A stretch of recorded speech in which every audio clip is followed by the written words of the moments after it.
Where the Wild Things Are. Story and pictures by Maurice Sendak.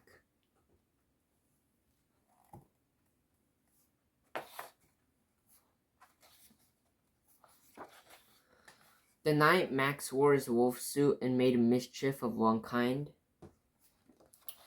and another, his mother called him Wild Thing, and Max said, "I'll eat you up." So he was sent to bed without eating anything. That very night in Max's room, a forest grew and grew and grew until its ceiling hung with vines and the walls became the world all around.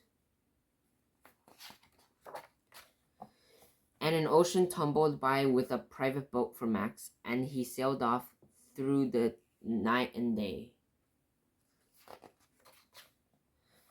And in and out of weeks, and almost over a year, to where the wild things are. And when he came to the place where the wild things are, they roared with their terrible roars, and gnashed their terrible teeth, and rolled their terrible eyes, and showed their terrible claws. Till Max said, "Be still," and tamed them with their magic trick of staring into their yellow eyes without blinking once, and they're frightened and called him the most wild thing of all,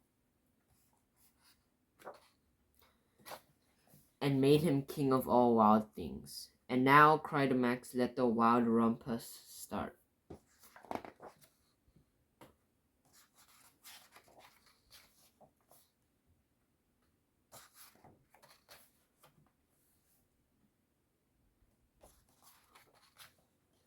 Now stop, Max said, and sent the wild things off to bed without their supper. And Max, the king of all wild things, was lonely and wanted to be where someone loved him best of all. Then all around from far away across the world, he smelled good things to eat. So he gave up being king of where the wild things are. But the wild things cried, "Oh, please don't go. We'll eat you up. We love you so." And Max said, "No." The wild things roared their terrible roars and gnashed their terrible teeth and rolled their terrible eyes and showed their terrible claws.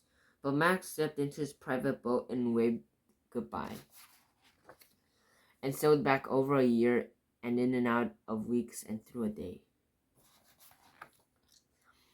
and into the night of his very own room, where he found his supper waiting for him. And it was still hot.